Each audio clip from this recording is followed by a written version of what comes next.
Alright, so the next rule we're going to look at is how to bisect a given angle, and so far we only know how to draw two angles, which is a right angle 90 degrees and the most popular angle, which is the 60 degrees. So just to recap quickly, to draw 60, I'm just going to stick my compass point. I already draw my line 10 centimeters long.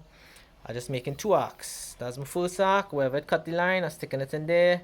Second arc, and that's it. I finished my 60 already. This is also the only question on this topic that comes in a multiple choice, and this is the angle that they give you as well. So they'll draw this diagram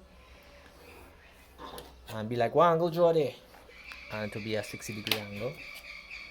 Again, just to double check that I did it correct, make sure you line it up on the center. If it's correct, you won't be able to see the line, right? And that's the nice thing about the clear one. The other ones are not as clear.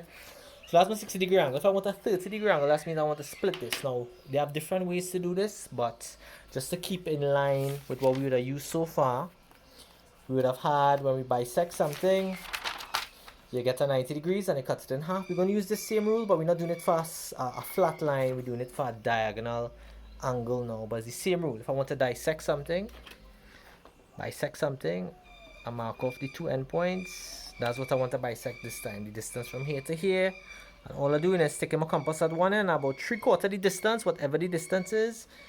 I'm going to make an arc, and just keep in mind you have to see the construction line. So I make an arc, and all I'm doing is making our next arc, and where those two meet, that's it. We bisect the line. It's at this point here, and I draw that back to the beginning. And let's see if I bisected the line. Now it was 60 degrees, so that means if I did bisect it, this line gonna line up exactly on the 30-degree mark. And you'll know you're correct because you can't even see the line. Look, you can't even see the line for the 30 because it's over there. And obviously if one side is from 0 to 30, the next side going to be from 30 to 60, which is the other 30. So we bisected this line 30 degrees, 30 degrees. Same idea here. I'm going to just show you one time how to bisect your next angle, which is the 90 degrees.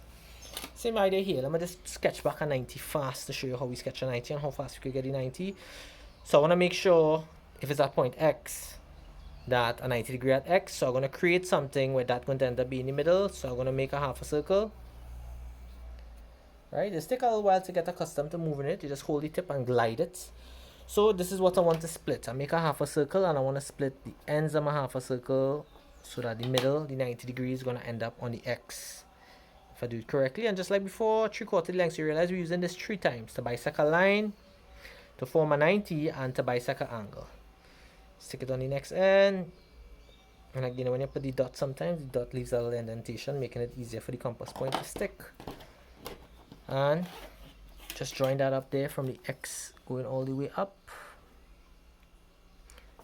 And make sure you have a nice neat pencil point as well, because it could get dull and get fatter. So that's why you realize the TD students normally use a mechanical pencil, because the thickness of the point will always be the same. So that's my 90 degree angle there, line up nice and neat. So I know it is 90. So if I want to create a 45 inside here, well then technically I already have the distance down. So that's the distance from here to here, because that would be the arc that I make already. Come like I make an arc, so that's the distance that I want to split. So stick it in here about 3/4 the length of the line, make a little arc, stick it in here. Like I said, there are other ways to do this. I just trying to maintain that same rule which we saw 3 times out of the 5 rules, so it doesn't make it less how much extra rules you need to do. If you already know it differently from TD, well that's great, use what you know.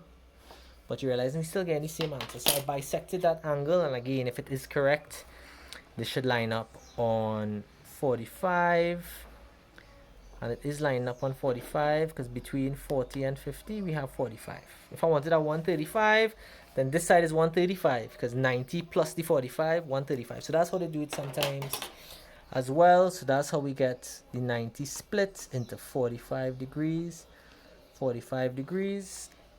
And one more rule to go.